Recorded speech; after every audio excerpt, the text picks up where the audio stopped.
Hello student, good evening. I am Yogesh Chandra Shukla, your biology faculty.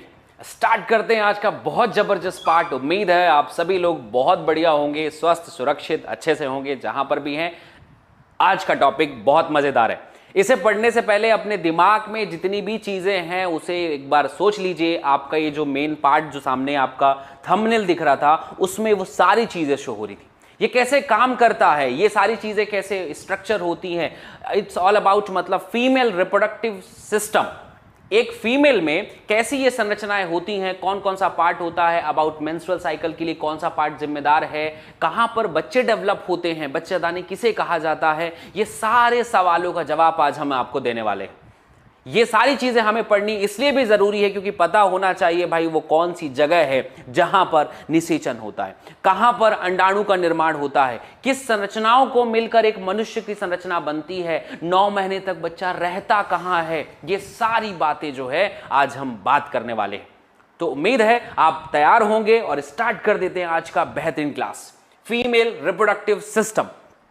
इस topic को पढ़ाने से पहले मैं एक बार बता देता हूं कि लास्ट क्लास से मैंने मेल रिप्रोडक्टिव सिस्टम पढ़ाया था और मेल रिप्रोडक्टिव सिस्टम में हमने पूरी संरचनाओं के बारे में बात की थी कि कैसा है वृषण, कैसा है उसकी पाइप्स। एक बात हुई थी, हम उसके बारे में फिर से एक बार बात कर लेते हैं जल्दी जल्दी से कि फीमेल रिप्रोडक्टिव सिस्टम से पहले नर के पास में 3 ग्रंथियां होती हैं। हम उसके बारे में जल्दी से समझ लेते हैं और उनका कार्य देखते हैं। जो स्पर्म का निर्माण है वो इस जगह पर होता है, ठीक है। शुक्राणु का निर्माण जो है वो इस जगह पर होता है। यहां से शुक्राणु बनने के बाद एक ग्रंथि है शुक्राशय, दूसरी ग्रंथि का नाम है पुरस्थ ग्रंथि। शुक्राशय की संख्या 2 होती है, पुरस्थ की संख्या 1 होती है और इसके बाद नाम है कंद मूत्र पद ग्रंथि जिसका नाम है बल्बोइरेथ्रल या काउपर ग्लैंड। ये 2 भी संख्या में होता है। तो ये टोटल मिला के 5 ग्रंथियां हैं। इनमें से शुरू की 2 ग्रंथियां क्या करती हैं, जैसे ही स्पर्म यहां से निकलता है शुक्राशय और प्रोस्टेट ग्रंथियों से रिलीज होने वाला केमिकल मिलके वीर्य का निर्माण होता है। What the difference between sperm and वीर्य? याद रखिएगा, शुक्राणु और वीर्य के बीच में क्या डिफरेंस है। शुक्राणु एक कोशिका है और वीर्य विथ मीडियम। जब उस शुक्राणु के साथ शुक्राशय से रिलीज होने वाला केमिकल, सेमाइनल वेसाइकल से रिलीज होने वाला केमिकल और पुरस्थ ग्रंथि से रिलीज होने वाला केमिकल, जब ये दोनों मिल जाते हैं तब उसका नाम पड़ता है वीर्य उर्फ सीमेन। ये 2 कार्य। ये 2 ग्रंथियों से रिलीज होने वाला जो केमिकल है, तो फ्रुक्टोज और प्रोस्टेट ग्लैंड क्या रिलीज करते हैं? ये मुख्य रूप से फ्रक्टोज रिलीज करेंगे। फ्रक्टोज ताकि इन्हें ऊर्जा मिलती रहे, जैसे हम लोग ग्लूकोज का उपयोग करते हैं, स्पर्म फ्रुक्टोज का उपयोग करता है। इसके अलावा कुछ मात्रा में एंजाइम भी होते हैं उसके पास में और कुछ थोड़ा सा न्यूट्रिशन, केमिकल्स, कैल्शियम भी होता है। सीमेन में कैल्शियम भी होता है और भी बहुत सारी चीजें होती हैं। आपके काम की ये है कि शुक्राशय और पुरस्थ ग्रंथि मिलकर वीर्य का निर्माण करते हैं। शुक्राणु प्लस ये मीडिया, ये दोनों का केमिकल मिलकर वीर्य का निर्माण होता है। अगली ग्रंथि जो है बल्बोइरेथ्रल ग्लैंड, और इस ग्लैंड का काम ये है कि ये क्या करता है। बल्बोइरेथ्रल ग्लैंड का काम, जब भी क्वाइटस होगा, सेक्सुअल एक्साइटमेंट के टाइम पे मेल ग्रंथि जो है एक पानी जैसा हल्का सा तरल द्रव रिलीज करती है। जब सेक्सुअल एक्साइटमेंट, उत्तेजना आती है, उस समय वो केमिकल जो है लुब्रिकेंट की तरह काम करता है, स्नेहक की तरह काम करता है। जो सेक्सुअल डिजायर्स हैं वो बहुत एक सेंसिटिव प्रोसेस है। उस प्रोसेस में जो घर्षण नहीं होना चाहिए, अब इन पेनिस और वेजाइना मतलब शिश्न और योनि के बीच में जो है घर्षण नहीं होना चाहिए, इस घर्षण को कम करने के लिए ये ग्रंथि काम करती है, बल्बोइरेथ्रल ग्लैंड, और उसका नाम है काउपर ग्रंथि। ये एक ही ग्रंथि है। ये ग्रंथियां 2 संख्या में होती हैं और ये 2 क्या रिलीज करवाती हैं? स्नेहक, एक हल्का सा पानी जैसा मटेरियल रिलीज होता है ताकि घर्षण ज्यादा ना हो, एक ब्यूटीफुल मूवमेंट जनरेट करने के लिए ये काम करता है। तो उम्मीद है ये बात समझ में आई होगी और आज हम पहुंचते हैं आज के टॉपिक में जिसका नाम है फीमेल रिप्रोडक्टिव सिस्टम।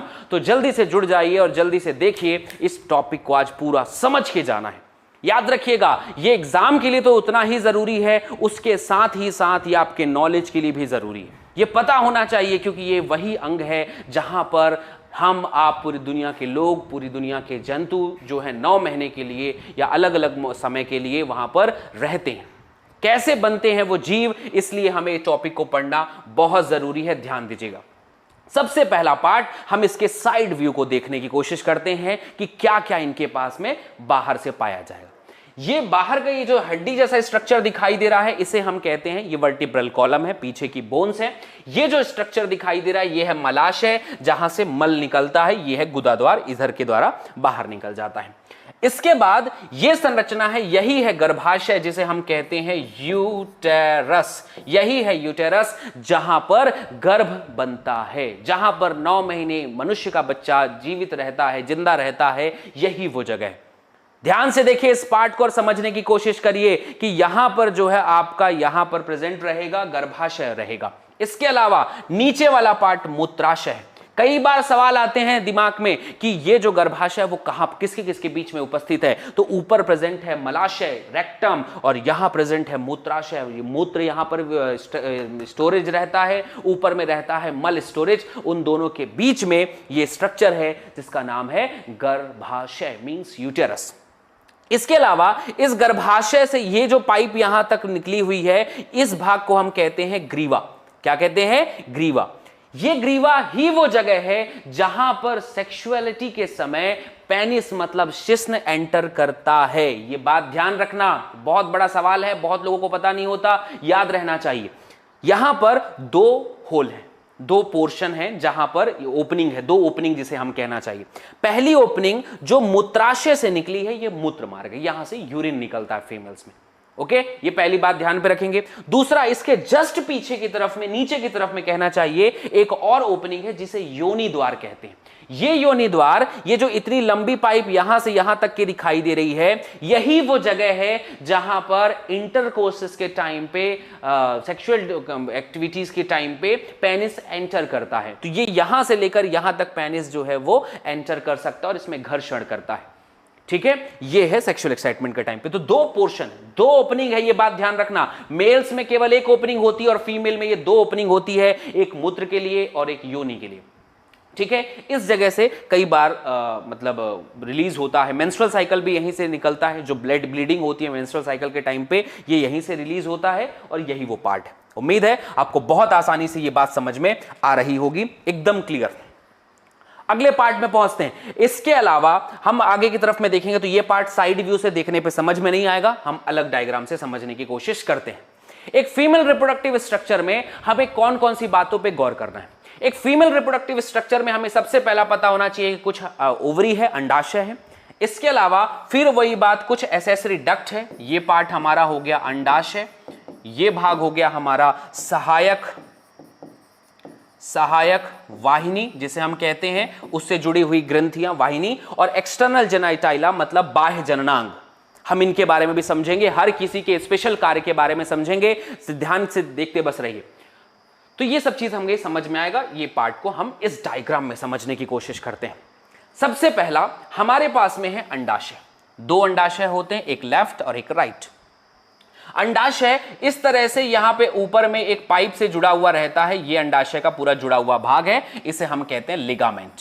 लिगामेंट के द्वारा एक मसल दूसरे मसल से लिगामेंट की सहायता से जुड़ी हुई रहती है। यहां पर भी लिगामेंट्स इसे जोड़ के रखे हैं, स्नायु हिंदी में कहते हैं। यहां ये वो जगह है जिसे हम बाद में डिटेल करेंगे, यही वो जगह है जिसे हम अंडाशय कहते हैं। यहां पर अंडाणु का निर्माण होता है। इसके बाद यहां पे पाइप ये दिखाई दे रही है, इसे ही हम कहते हैं, यहां से यहां तक वाली पाइप जो है इसे हम कहते हैं सहायक वाहिनी। यही पार्ट है सहायक वाहिका, इसे हम कहते हैं। अब इस सहायक वाहिका में कौन कौन आता है, फ्लो चार्ट आपको समझ में आएगा, बस ध्यान से देखते रहिए। सबसे पहला पार्ट कीप, ये देखिए सबसे पहला, ये ऐसा फिंगर जैसा बना हुआ संरचना। इस फिंगर जैसी संरचना का क्या कार्य है? इसका कार्य है कि जब भी यहां से ओवा निकले उसे कलेक्ट करना है। जब भी यहां से अंडाणु निकलेगा तो उस अंडाणु को पकड़ने के लिए इस फिंगर जैसी संरचना का काम होता है। ये जो उंगली जैसी संरचना है, प्रवर्ध है, इसे हम कहते हैं हिंदी में झल्लरी और इंग्लिश में इसे कहते हैं फिम्ब्री। ये स्ट्रक्चर होता है, इसे हम फिम्ब्री कहते हैं। तो पहली संरचना जो यहां पर फोल्ड बना हुआ है, यह है फिम्ब्री। इसके बाद ये अंदर की संरचना जो ऐसा स्ट्रक्चर बना हुआ है, ये कीप जैसा दिखाई दे रहा है, दैट्स वाई इसका नाम है कीप। और इंग्लिश में कहते हैं, इसे हम कहते हैं इनफंडिबुलम। क्या नाम है इसका? इनफंडिबुलम, ये नाम हो गया। कीप के बाद अगली एक संकीर्ण वाहिका, ये जो बीच वाला पार्ट है जिसे हम तुम्बिका कहते हैं, एम्पुला। तो सबसे पहला कौन है? फिम्ब्री। फिर कौन है? कीप मतलब इनफंडिबुलम। उसके बाद कौन है? एम्पुला या तुम्बिका। इंग्लिश में इसे एम्पुला ही कहते हैं, इसे इंग्लिश में एम्पुला ही कहते हैं। इसके बाद और आगे की तरफ में जाते हैं तो यहां पर पहुंचे तो ये पार्ट है संकीर्ण पथ, इसे हम इंग्लिश में भी इस्थमस ही कहते हैं। ये है इस्थमस।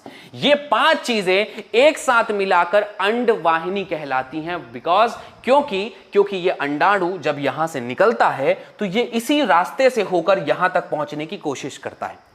अंडाणु जब यहां से बना है, पहले यहां पहुंचेगा, फिर यहां से होते हुए यहां तक पहुंचने की कोशिश करता है, और मर भी जाता है तब भी यहीं से निकलता है। इस वजह से हम इसे एंडवाहिनी कहते हैं। यही वो जगह है जिसका इंग्लिश में नाम कहते हैं हम इसे ओविडक्ट। Isn't it? तो यहां तक ये बात क्लियर होनी चाहिए कि सबसे पहला कोई अंग है तो वो है झल्लरी, जिसे हम फिम्ब्री कहते हैं। ये 5 चीज, फिर इनफंडिबुलम, फिर एम्पुला, फिर संकीर्ण पर ट्रिक बना लेना आपने। सबसे पहले फिम्ब्री, फिर इनफंडिबुलम, फिर एम्पुला, और उसके बाद isthmus. FIAI is a trick of sequence. यहां पर सीक्वेंस का ट्रिक बन जाना चाहिए। ये अंडवाहिनी जैसे इधर है वैसे यहां पर भी है, तो आप दोनों जगह पढ़ सकते हैं, झल्लरी, कीप, एम्पुला, इस्थमस।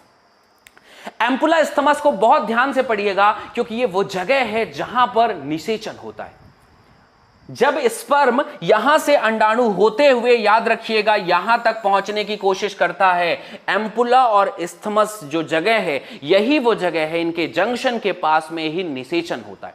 जहां पर अंडाणु और शुक्राणु का मिलन होता है, ये वो जगह है जिसका नाम है एम्पुला और इस्थमस।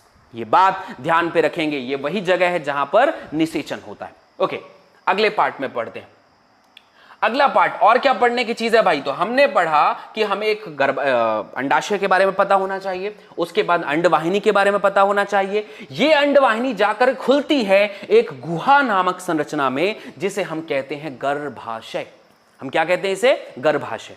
ये जो संरचनाएं दिखाई दे रही हैं, सुंदर सा स्ट्रक्चर है, ये है गर्भाशय। यही वो जगह है जहां पर गर्भ का निर्माण होता है। गर्भ कहीं पर बनता है तो यही वो जगह है। इस जगह पे ओके, इसको फैलोपियन ट्यूब भी कहते हैं। अंडवाहिनी की जगह फैलोपियन ट्यूब है ना, ये भी याद रखना। दोनों नाम है इसका इंग्लिश में, अंडवाहिनी भी कहते हैं, फैलोपियन ट्यूब में, और ओविडक्ट भी कहते हैं। ये जो भाग है इसे हम गर्भाशय कहते हैं। इसकी 3 परत हैं। तीनों परत के बारे में आपको जानना जरूरी है।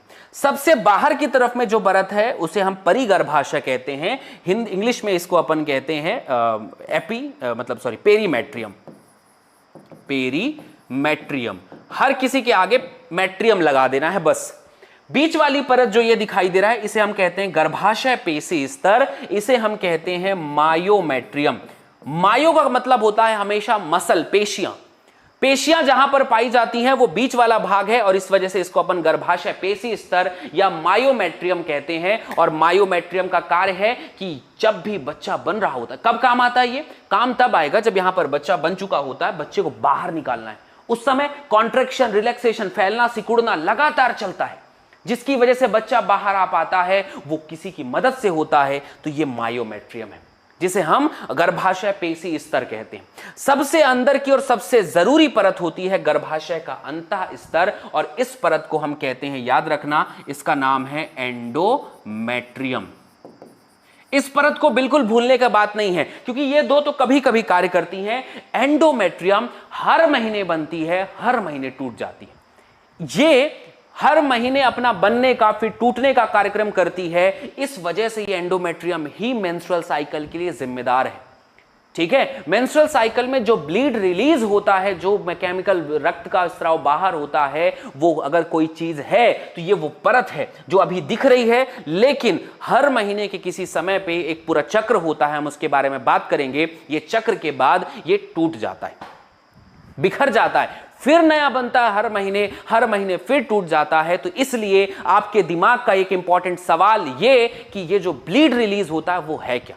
मेंस्ट्रुअल साइकिल के बारे में कई फीमेल्स को और मेल्स को तो एकदम पता ही नहीं रहता, कुछ भी नहीं मालूम है उस विषय पे। तो इसलिए इस दुनिया के नर को पता होना चाहिए कि व्हाट इज फीमेल बॉडी, क्योंकि अगर आप दूसरे तंत्र को नहीं समझेंगे, अगर आप नर है मादा के तंत्र को नहीं समझेंगे, तो इस दुनिया का बैलेंस बिगड़ जाएगा।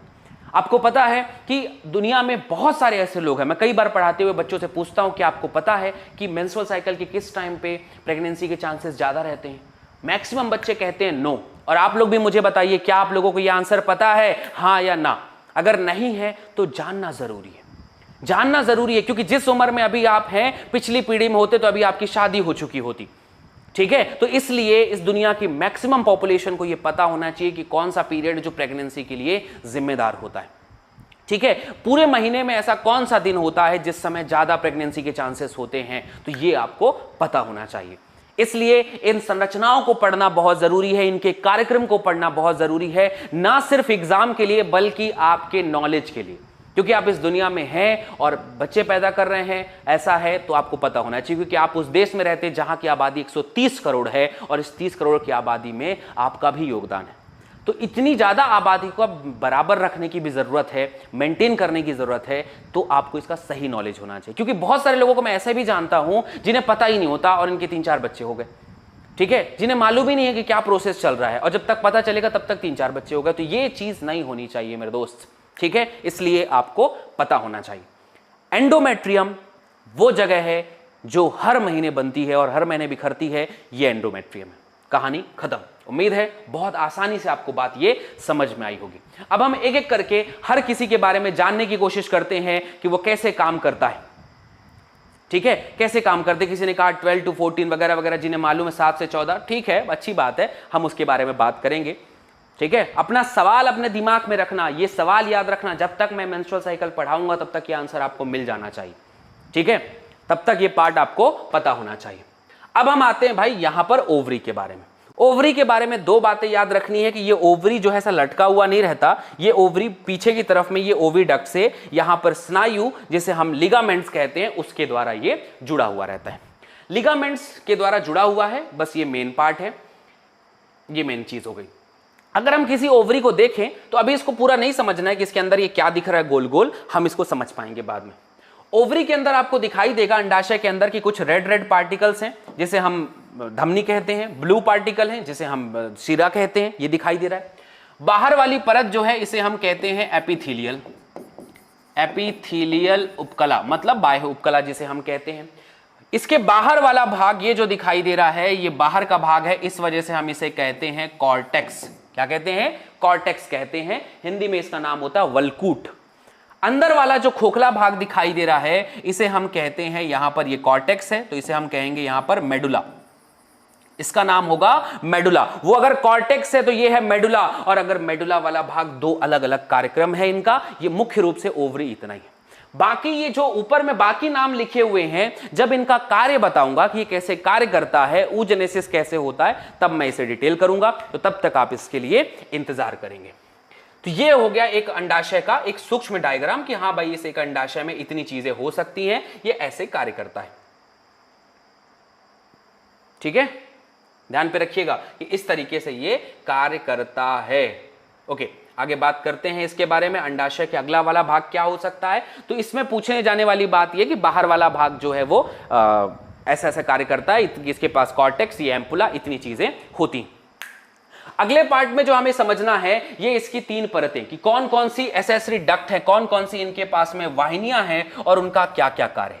जैसा कि मैं आप लोगों को बता दिया हूं, यही वो यहां पर लिखा हुआ है। सबसे अंदर वाला भाग फिम्ब्री, जिसका नाम है झल्लरी। आप इस डायग्राम में देखिए तो फिम्ब्री, झल्लरी, उसके बाद इनफंडिबुलम जिसका नाम हम लोगों ने रखा था कीप, एम्पुला और इस्थमस। इसमें एक बात बस जानने योग्य है कि जब यहां से ओवा यहां पहुंचता है इधर पे, तो ये एम्पुला और इस्थमस के जंक्शन पे ये वो जगह है जहां पर वो पहुंचा, यही वो जगह है जहां पर स्पर्म पहुंचता है तो निषेचन होता है। ये बात आपको बहुत ध्यान से रखने योग्य है। बाकी डक्ट का काम क्या है? ओवा को पकड़ो, आगे तक भेज दो। कोई स्पेशल कार्य नहीं है इन लोगों का, इनका कार्य बस ट्रांसफर करने का है। ओवा को एक जगह से दूसरी जगह तक पहुंचाना है तो इसकी जरूरत पड़ती है। ठीक है, इस तरीके से आप इसे समझ सकते हैं। अगले पार्ट में पहुंच रहे हैं, फीमेल रिप्रोडक्टिव सिस्टम का अगला पार्ट। फीमेल रिप्रोडक्टिव सिस्टम में जो अगला भाग हम पहुंच रहे हैं ये है गर्भाशय वाला भाग, जिसे हम कहते हैं यूटेरस। वैसे तो वो सारी चीज मैं आपको समझा दिया हूं, लेकिन अभी आपको थोड़ा सा डिटेल करना जरूरी है। गर्भाशय की 3 परत होती है। गर्भाशय का ऊपर वाला भाग यूटेरस फंडस कहलाता है। यहां पर ज्यादातर गर्भ जो होते हैं वो अटैचमेंट होता है इनका। ये बीच वाला खाली भाग जो है यूटेराइन कैविटी है। धीरे धीरे इसी में बच्चा डेवलप होता है, तो बच्चा डेवलप होने के बाद ये आकार में बड़ा होने लग जाता है। 3 परत है, एंडोमेट्रियम, मायोमेट्रियम, पेरीमेट्रियम। तीनों का कार्य मैंने समझाया था कि इस तरीके से ये कार्य करते हैं। ये जो भाग है ये सर्विक्स है, ये भाग जो है सर्विक्स है। ये जो दिखाई दे रही है ये है सर्विकल कैनाल, मतलब ग्रीवा का जो मतलब नाल है जिसे हम कहते हैं, और ये भाग जो है ये वेजाइना कहलाता है। इस तरह से आपने गर्भाशय को भी थोड़ा थोड़ा समझ लिया कि ये इस तरीके से कार्य करता है। ये इसकी 3 परतें हैं और यही इसकी जरूरी है, यही सब यहां पर लिखा हुआ है, कोई स्पेशल बात इनमें नहीं। आपको यहां पर समझ के रखना चाहिए कि कहां से कैसे काम करते हैं, याद रखना है, पढ़ाई को नॉलेज में याद कन्वर्ट करना है, कि आपको नॉलेज होना चाहिए। Most interesting part of this topic, ध्यान रखिए, बाह्य जनन अंग, इसे समझना बहुत जरूरी है क्योंकि यही सबसे बाह्य जननांग है जिसका उपयोग हो सकता है। ठीक है, तो इसकी उपयोगिता आपको पता होना चाहिए, क्योंकि मैं उस टॉपिक के बारे में बात कर रहा हूं जिसके बिना इस दुनिया का चलन ही नहीं हो सकता। ठीक है, पढ़ते समय बहुत सारे लोगों के दिमाग में मतलब बेकार की चीजें चलती रहती हैं, बहुत ज्यादा सेक्सुअल एक्साइटमेंट ये वो चलता है, लेकिन आप ये याद रखिएगा अगर आप बायोलॉजी पढ़ रहे हैं तो आपको इससे रिलेटेड सही जानकारी होनी चाहिए। इसलिए मैं आपको पढ़ा रहा हूं, ना कि आपको ये कुछ ऐसा स्पेशल ऐसा देने के नाम पे है। ठीक है, आपको अगर ये चीजें पता होंगी तो जीवन में बहुत सारे जो जीवन पूरा है वो आप सुखद जीवन जी सकते हैं। रिप्रोडक्शन इस दुनिया की सबसे इंपॉर्टेंट प्रक्रिया है, अगर ये ना हो तो जीवन में कुछ स्पेशल मतलब कोई नया जानवर, नया जीव जंतु पैदा नहीं हो सकता। इसके बारे में ऐसा कुछ हौहा बनाने की जरूरत नहीं है, टैबू बनाने की जरूरत नहीं है, क्योंकि ये वो प्रोसेस है जो दुनिया का हर ऑर्गेनिज्म करता है। दुनिया में मतलब अगर मान लीजिए 130 मतलब टोटल 8 बिलियन पीपल हैं, तो इसमें आधे नर आधा मादा है, सबके पास में स्ट्रक्चर की मात्रा लगभग वही है, कोई अलग से कुछ स्ट्रक्चर नहीं है। तो इसके बारे में बहुत ज्यादा हुआ ऐसा वैसा ये वो ये सोचने की जरूरत नहीं है, और बहुत दिमाग में अपना बहुत ज्यादा लोड देने की जरूरत नहीं। ठीक है, एक सामान्य संरचना है, जैसे मैं हाथ के बारे में पढ़ाऊं, जैसे मैं पैर के बारे में, जैसे नाक के बारे में, जैसे पैर के बारे में कुछ भी पढ़ाऊं, वैसे ही ये भी संरचना है। गौर से देखिए यहां पर एक्सटर्नल जेनाइटल ऑर्गन, बाह्य जनन इंद्रिय जिसे हम कहते हैं, इनमें कौन कौन सी चीजें बाहर से दिखाई देती है। ये सारे डायग्राम को एक साथ मिलाकर एक संरचना बनती है। तो इन सबको इमेजिन करना है कि ये बाहर का है, फिर इससे ग्रीवा नाल निकली हुई रहेगी जो यूटेरस में खुलती है। तो हम इस डायग्राम के ऊपर में बात करते हैं। सबसे पहली बात यह है कि जो जनन के ऊपर का जो भाग होता है वहां पर एक मसल पाई जाती है जिसे हम मॉन्स प्यूबिस कहते हैं, ये वाला भाग है। इस मॉन्स प्यूबिस को हिंदी में जघन सैल कहते हैं। क्या कहते हैं? जघन सैल। ये वो जगह है जहां पर ज्यादा मात्रा में वसा का जमाव होता है, जिस वजह से ये फूला हुआ भाग रहता है।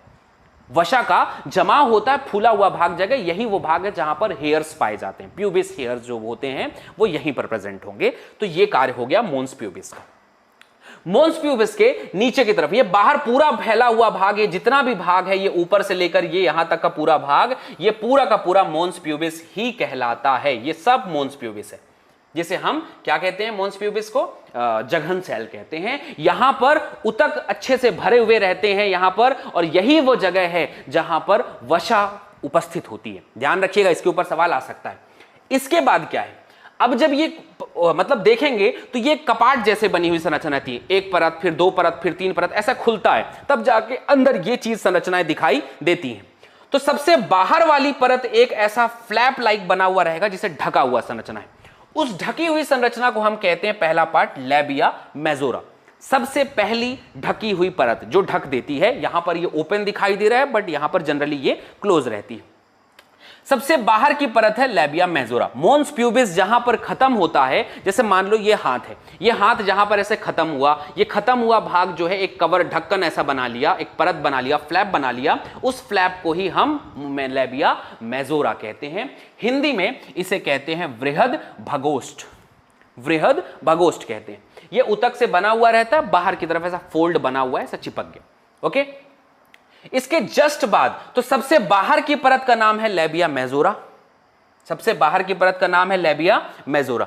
इसके जस्ट अंदर एक और परत ऐसे प्रेजेंट रहती है, एक और परत प्रेजेंट रहेगी, ऐसा और परत एक बनती है जिसका नाम है लैबिया माइनोरा। तो ये बाहर की, फिर इसके अंदर भी एक और परत लैबिया मेजोरा, लैबिया माइनोरा। लघु भगोष्ठ इसे कहते हैं। तो अगली परत जो उसे थोड़ा सा ढक के रखती है, तो दो फोल्ड पाए जाते हैं, एक पहला उसके बाद दूसरा। पहली परत का नाम लेबिया मेजोरा, दूसरी परत का नाम लेबिया माइनोरा, एक नीचे स्थित होता है। इन दो कवर के बाद अब इनके पास में और बहुत सारी संरचना है। इन जब के बाद अपन देखेंगे तो हम पहुंच गए ये मिडिल सेंटर पॉइंट पे। यहां पर दो पोर्शन दिखाई दे रहा है, एक ऊपर में ये ओपनिंग दिखाई दे रही है और एक दूसरी ओपनिंग ये दिखाई दे रही है। दो ओपनिंग है, याद रखिए फीमेल्स में 2 ओपनिंग होती है। ये जो ऊपर वाली ओपनिंग है हमें इसे यूरेथ्रल ओपनिंग कहते हैं, मतलब आप इसे कह सकते हैं कि ये है मूत्र मार्ग, ये वो जगह है जहां से यूरिन रिलीज होता है। ओके, ये हो गया। नीचे की तरफ में ये जो पोर्शन बना हुआ है इट इज वेजाइना। ये वो संरचना है जिसे हम वेजाइना या योनि कहते हैं। यही संरचना एक लंबी पाइप के द्वारा जाकर गर्भाशय में खुलती है। यही वो ओपनिंग है जहां पर शिश्न जो है इंटरकोर्स के थ्रू एंटर करता है। सेक्सुअल एबिलिटीज के टाइम पे अगर शिश्न कहीं एंटर करता है तो ये वो होल, ये ओपनिंग है। तो ये वेजाइना है, योनि है। इसकी सहायता से याद रखिएगा, इस योनि की सहायता से ही ये ओपनिंग है, इसकी सहायता से ही शिश्न अंदर जाता है और ये अंदर तक कहां तक पहुंचा है? गर्भाशय तक। इसी जगह पर अगर शुक्राणु का स्खलन कर दिया जाए सेक्सुअल एक्साइटमेंट के टाइम पे तो वो गर्भाशय तक पहुंच के फिर प्रेगनेंसी का कारण बनता है। तो ये उसका बात होगी। क्लियर है ये सब चीजें? यही वो जगह है जहां से जब गर्भाशय के मासिक स्त्राव में जब अंदर का गर्भाशय, जब उसके अंदर की परत जिसका नाम एंडोमेट्रियम है, अंतः गर्भाशय है, वो परत जब टूटती है तो वहीं से पूरा ब्लीड इसी ओपनिंग के माध्यम से ही बाहर निकलता है। तो इसके दो कार्य हैं। पहला कार्य तो हर महीने जो है मेंस्ट्रुअल साइकिल का जो ब्लड है वो रिलीज करना, और दूसरा यही वो ओपनिंग है जहां से बच्चा भी बाहर निकलता है। ठीक है, तो गर्भाशय में डेवलप कर रहा है। आप उस डायग्राम को अगर आप ध्यान से देखेंगे तो आप इस डायग्राम को सोचिए, ये डायग्राम देखिए, यहां पर इस जगह पर बच्चा बनता है। ये वो जगह है जहां पर बच्चा बनता है। उसके बाद ये बच्चा शिशु जो है यहां से पार करते हुए, ये है वो वेजाइना का पोर जिसकी मैं अभी बात कर रहा था, यहां से निकलता है। आप इमेजिन कर सकते हैं फीमेल की ये संरचना सिर्फ मतलब कौतूहल से आप इसलिए भी देखिए क्योंकि ये वो जगह है जहां से बच्चा बाहर निकलता है। सोचिए कितने दर्द के कारण जो है, ये कितना बड़ा दर्द है, दुनिया का इससे बड़ा दर्द कुछ नहीं है जो एक माता सहती है, जो एक महिला सहती है, जो एक फीमेल सहती। तो याद रखिएगा कि यही वो जगह है जहां से बच्चा बाहर निकलता है। ये पतली सी जगह, यकीन मानिए इतनी ही पतली है, इस पतली सी जगह एक परिपक्व बच्चा जब बाहर निकलता है एक असहनीय दर्द की पीड़ा होती है जो एक फीमेल ही सह सकती है। तो इसलिए ये चीज को जानना बहुत जरूरी है। आपके दिमाग में इसकी कहानी पूरी क्लियर होनी चाहिए। और ये छोटा सा होल जो वेजाइना योनि, जो शिश्न के अंदर जाने से की भी काबिल नहीं होता है, उतना बड़ा नहीं होता होल कि वहां पर शिश्न अंदर एंट्री कर सके, लेकिन इसी जगह से बच्चा भी बाहर निकलता है। तो इसके तीनों कार्य आप ध्यान पे रखेंगे। यही योनि वो जगह है जहां पर हर महीने ब्लीडिंग होती है मेंस्ट्रुअल साइकिल की, दूसरा बच्चा भी बाहर निकलता है और यहां पर शिश्न की एंट्री भी होती है at the time of sexual intercourses. ठीक है, अब इसमें से ये सब कहानी हो गई। इसके ऊपर में यहां पर एक ऐसा डॉट जैसा स्ट्रक्चर रहता है, थोड़े से गठाने बनी हुई रहती है। मतलब गठाने मतलब जैसे अगर एक मसा बन जाए, ऐसा समझ लीजिए, बहुत सारी संरचनाएं इकट्ठी हो जाए तो वो पार्ट में ये सारी ओपनिंग के ऊपर में एक स्पेशल गठान जैसा स्ट्रक्चर होता है, इज अ क्लाइटोरिस। क्लाइटोरिस इसे हम कहते हैं, हिंदी में कहते हैं इसे भगशेफ, इसे हम कहते हैं भगशेफ। भगशेफ के बारे में एक बात यह है कि भगशेफ फीमेल रिप्रोडक्टिव स्ट्रक्चर का सबसे सेंसिटिव पार्ट, उत्तेजना के युक्त जो अगर भाग है, यही वो भाग है जो उत्तेजना के लिए जिम्मेदार है। फीमेल में सेक्सुअल एक्साइटमेंट के टाइम पे, अब एक आपको पता है सेक्सुअल एक्साइटमेंट एक उत्तेजना का कारण है, फीलिंग है, भावनाएं हैं, वो भावनाएं इसकी कारण से और जागृत होती हैं। तो ये वो जगह है भगशेफ। जैसे नर में शिश्न का जो मुंड होता है, जिसे अपन फोर स्किन या पार्ट ऊपर वाला भाग कहते हैं, शिश्न का ऊपरी भाग, पेनिस का सबसे टॉप पार्ट, ठीक है, ग्लैंस पेनिस ये वाला भाग है। ग्लैंस पेनिस वाला भाग, शिश्न मुंड वाला भाग सबसे सेंसिटिव होता है। उसी तरह यहां पर क्लाइटोरिस भी बहुत सेंसिटिव होता है, ये बहुत ज्यादा उत्तेजना का कारण बनता है। तो ये जिस प्रकार से नर में शिश्न मुंड है, ग्लैंस पेनिस है, उसी तरह फीमेल में क्लाइटोरिस है। कई बार दिमाग में नीट में इसके ऊपर सवाल भी आते हैं कि बताइए कि नर का जो शिश्न मुंड है वो फीमेल में वैसी ही संरचना, समजात अंग कौन सा है? दोनों का समान कार्य होना चाहिए। अंग अलग अलग हो सकते हैं लेकिन कार्य एक होने चाहिए। तो दोनों उत्तेजना के कारण होते हैं, वो भी बहुत उत्तेजना वाला अंग होता है, बहुत सेंसिटिव अंग होता है, और ये भी बहुत सेंसिटिव है। उसकी वजह से भी सेक्सुअल एबिलिटीज में उत्तेजना आती है, यहां पर भी सेक्सुअल डिजायर में उत्तेजना आती है। तो ये दोनों समजात अंग हो गए। जिस प्रकार से नर में फोर स्किन ढक के रखता है, वैसे ही यहां पर लेबिया मेजोरा ढक के रखता है। तो जिस हिसाब से नर में फोर स्किन है, अग्रच्छद ऐसी कुछ कहते हैं, ऊपर की जो परत है फोर स्किन, यहां पर वही चीज जो है किसमें प्रेजेंट होती है? लेबिया माइजोरा में।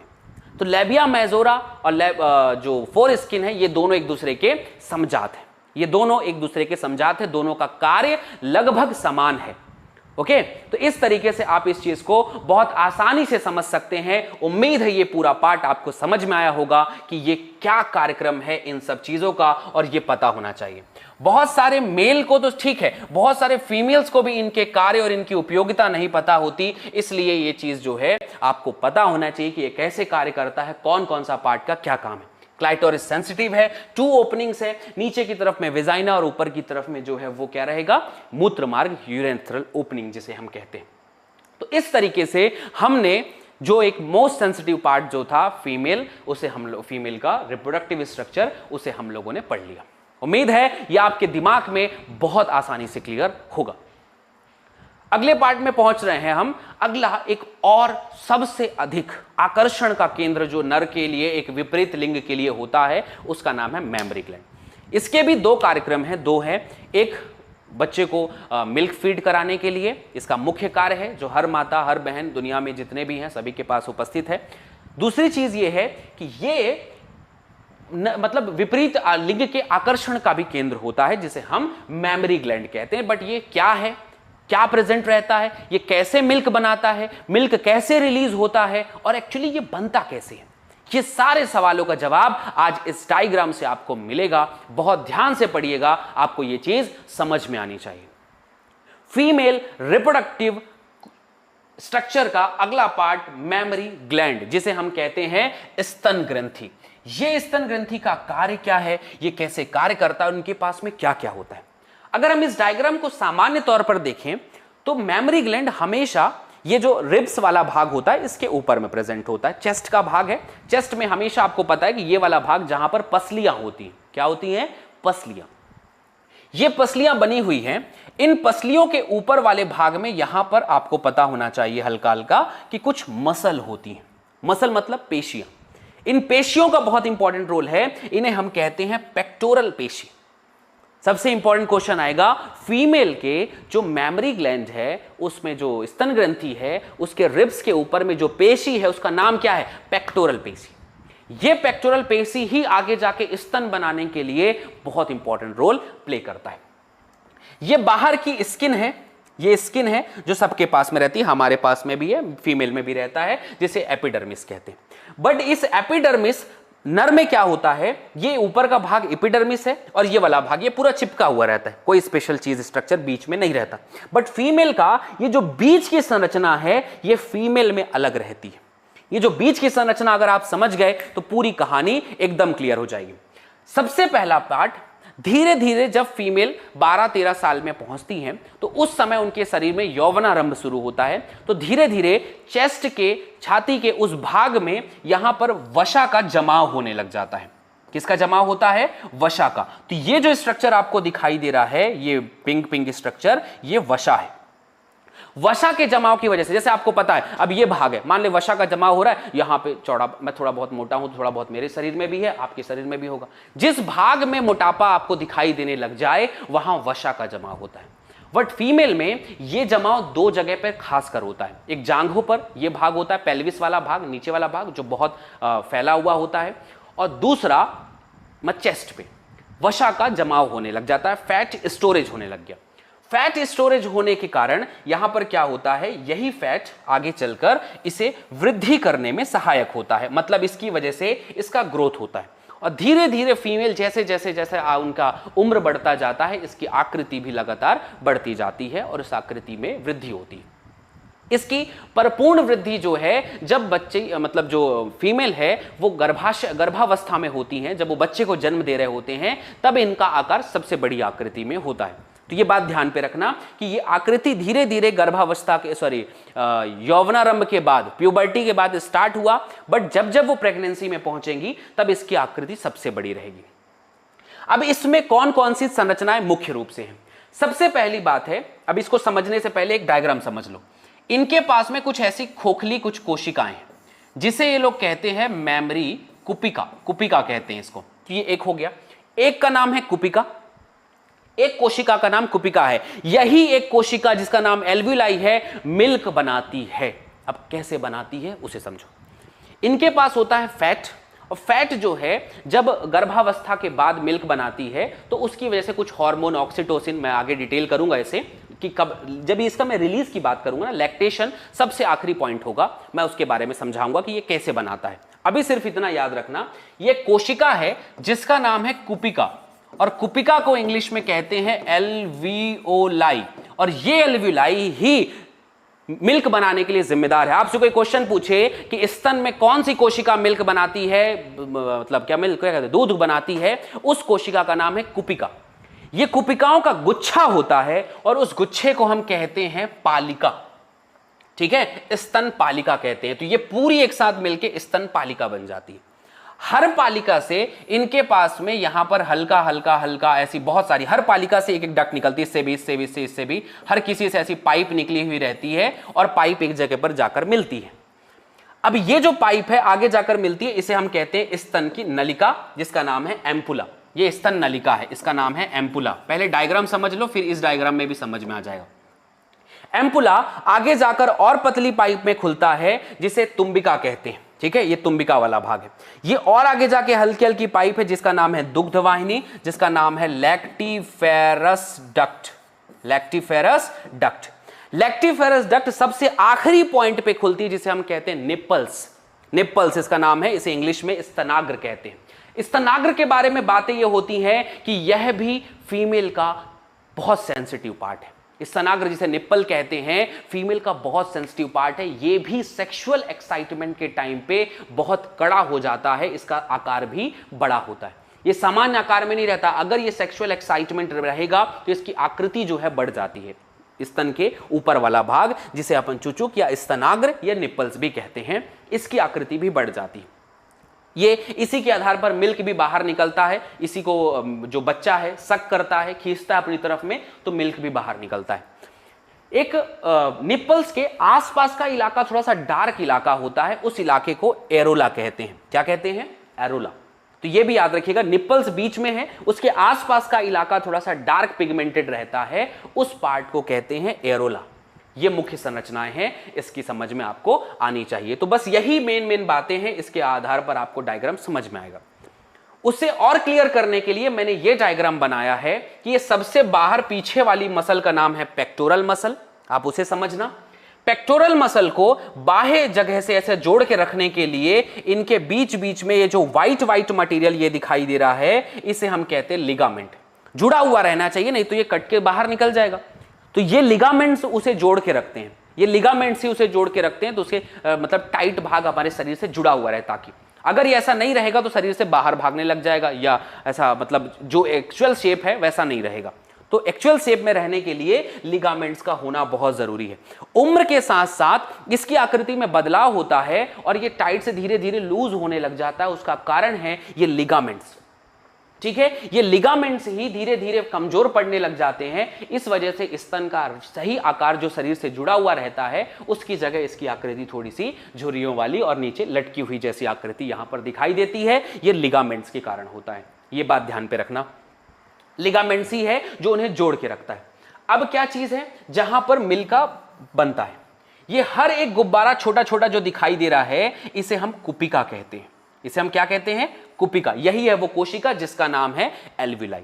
हर एक एल्व्यूलाई एक पतली पतली पाइप से जुड़ा हुआ रहता है और ये पतली पाइप आपस में मिलती है। ये आप देख रहे होंगे, हर पाइप जो है ऐसा आपस में मिल रही है।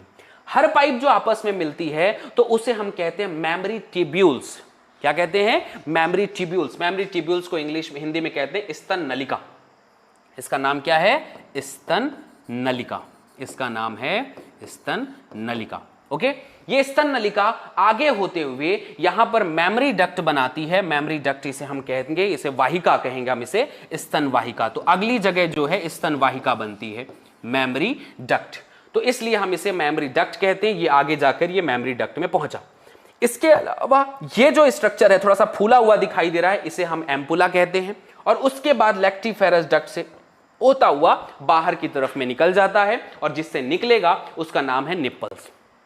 ठीक है, जिसका नाम है निप्पल्स। निप्पल्स के बीच में जो होल होते हैं वो समझ सकते हैं। तो दोनों डायग्राम को आप एकदम क्लियर समझिएगा। स्तनपाली, पालिके से कूपिका में गया, कूपिका से गया नलिका में, नलिका से गया दुग्धवाहिनी में, और बाहर ये लाइन है, ये एरो है। आप हिंदी में बनाएं तो ऐसा बना सकते हैं। सबसे पहले स्तनपाली, पाली के अंदर एक छोटी सी कोशिका जिसका नाम है कूपिका। ठीक है, ये हिंदी में हो गया। पाली से गया स्तन कूपिका में, दिख रहा है डायग्राम। कूपिका से जो होता है ये स्तन नलिका, ये अगली भाग है स्तन नलिका। इसके बाद तुम्बिका, उसके बाद दुग्धवाहिनी, और पोषण जो है आगे की तरफ में ऐसा बढ़ता जाएगा। ओके, ठीक, ओके ओके, ठीक है। तो ये पार्ट जो है हमें इस तरीके से यहां पर पहुंचाता है। ये मिल्क इस तरह से बाहर सीक्रेट हो जाएगा। और ये दोनों डायग्राम आप लोगों को समझ में आएंगे। ये फ्लो चार्ट आपको पता होना चाहिए कि ये कैसा है। मेमरी एल्विलाई, ट्यूब्यूल्स, फिर डक्ट, एम्पुला, और यहां पर लैक्टिफेरस डक्ट, और उसके बाद निप्पल से बाहर। इस तरह से एक फीमेल रिप्रोडक्टिव स्ट्रक्चर का मेमरी पार्ट जो भी है आपको यहां पर कंप्लीट हुआ। उम्मीद है आप लोगों को समझ में आया होगा, सारी बातें समझ में होगी। अगर आज का पॉइंट आपको समझ में आया है तो आप, बोलता नहीं हूं मैं, लेकिन आज पहली बार कह रहा हूं, करना पड़ता है क्योंकि आप लोग मेरी बात सुन नहीं रहे, आप मेरे दिल की बात समझ नहीं रहे कि हर एक टीचर जब एक पढ़ाता है तो एक कलाकार होता है। टीचर कलाकार को तारीफ की बहुत जरूरत होती है, तालियों की जरूरत होती है। तो आप तो ताली बजाएंगे तो मुझे सुनाई नहीं देगा, तो मुझे कैसे पता चलेगा? लाइक करें, सब्सक्राइब करें हमारा चैनल, कमेंट के माध्यम से बताएं कि आपको मेरा पढ़ाया हुआ आज का कैसा लगा। बहुत अच्छा अगर लग रहा है, और अगर आप 11th 12th के बच्चे हैं तो आपको हमें हमारे पेड कोर्स की तरफ भी आना चाहिए। वहां भी हम एक बेहतर तरीके से आपको पढ़ा रहे हैं। नीचे लिखा हुआ है नंबर, वहां पर ज्वाइन करिए और हमसे आकर पर्सनली पढ़िए, आपको सारी चीजें पढ़ाई जाएंगी। तो अगर आपको मेरी बात समझ में आई, मैं फिर से एक बार कह रहा हूं, लाइक बटन जो है दबाता रहा करो यार, अच्छा लगता है। हर टीचर को लगता है, मैं डेली देख के जाता हूं कि क्या बच्चों ने कमेंट किया, क्या बच्चों ने लाइक किया, नहीं किया। हमेशा वही छोटे मोटे 1 2 लाइक, 3 लाइक, 4 लाइक ऐसे दिखते हैं। मैं जब पढ़ा के निकलता हूं मुझे इंटरेस्ट नहीं आता, क्या बच्चों को समझ में नहीं आया? अगर समझ में आया है तो हिट लाइक बटन प्लीज, और उसके बाद सब्सक्राइब भी कर दिया करो। ये भी हमारे लिए जरूरी है भाई। जितनी तारीफें, मैंने कहा मैं कलाकार हूं और कलाकार को तारीफें पसंद है। उसके बाद और अच्छा लगे शेयर करो अपने दोस्तों के साथ और पहुंचाओ हर भारत के वो लड़के तरफ जिसे इस चीज की जरूरत है, जिसे इसे पढ़ना चाहिए। फ्री ऑफ कॉस्ट आपको यहां पर यूट्यूब में पढ़ा रहा हूं। अगर आपको अच्छा लगता है तो शेयर भी करिए अपने दोस्तों के साथ, ठीक है। ये जानकारियां हर किसी को पता होनी चाहिए। ये बायोलॉजी है, ये दोस्त, ये दुनिया का सबसे जबरदस्त साइंस है, और इसका नॉलेज अगर लोगों तक नहीं पहुंचता है तो ये देख रहे हो ना, भारत की आबादी 130 करोड़ पहुंच जाती है। इसलिए इस ऑर्गन्स के बारे में पता होना चाहिए, इस स्ट्रक्चर के बारे में पता होना चाहिए। ना सिर्फ ये डायग्राम, हर चैप्टर आपको पता होना चाहिए। इसलिए आप इसे ध्यान देते रहें, ठीक है। ये टॉपिक जो है आज हमारा कंप्लीट हुआ, फीमेल रिप्रोडक्टिव सिस्टम। हम नेक्स्ट चैप्टर में गैमेटोजेनेसिस के बारे में बात करेंगे कि ये जो स्पर्म नामक संरचना है वो बनती कैसे है। ये जो स्ट्रक्चर है स्पर्म का, ये एक बार स्पर्म जब आप रिलीज कर देते हैं, कितना स्पर्म चला गया, एक बार में कितने स्पर्म बनते हैं। वैसे ही ओवा के बारे में बात करेंगे कि ओवा बनता कैसे है। इस संरचना को इग्नोर मत करना बच्चे, क्योंकि अगर ये दोनों भूल गए तो आप कभी ये समझ में नहीं आ पाएगा आपको कि एक बच्चे का निर्माण कैसे होता है। एक मनुष्य ये छोटी छोटी कोशिकाओं से कैसे बनता है, आपको वो कभी समझ में नहीं आ पाएगा। इसलिए नेक्स्ट क्लास में जरूर मिलना। ये बहुत इंटरेस्टिंग चैप्टर है। मेरे हिसाब से भारत के हर आदमी को ये बात पता होनी चाहिए। सो उम्मीद है आपको मेरी बात समझ में आई होगी। Thank you so much. आप अपना बहुत सारा ध्यान रखें। मिलते हैं नेक्स्ट क्लास में। Okay, thank you, bye bye, good night. कोई सवाल यहां तक अगर ऐसा कुछ है तो पूछ सकते हैं आप लोग।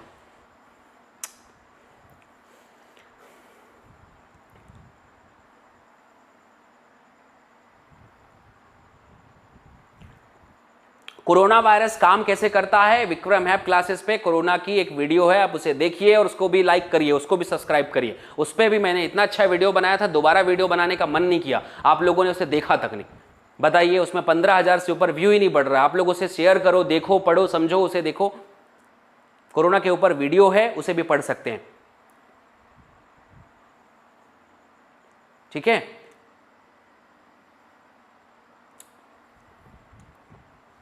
कल 11th का टॉपिक है, परसों 12th का टॉपिक है।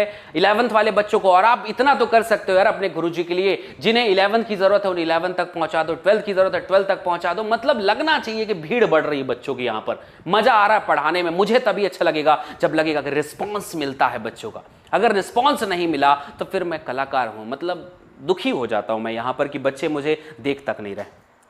ठीक है, नेक्स्ट क्लास में हम लोग मिलते हैं। नेक्स्ट डेली 6 से 7 बजे आप पहुंच जाओ। 11th और 12th के सबसे इंटरेस्टिंग पार्ट को हम पढ़ाने जा रहे हैं, आप पढ़ते रहें उसे। ठीक है, थैंक यू, बाय बाय। अपना बहुत सारा ध्यान रखना, कल मिलते हैं नेक्स्ट क्लास में। ठीक है, बाय बाय।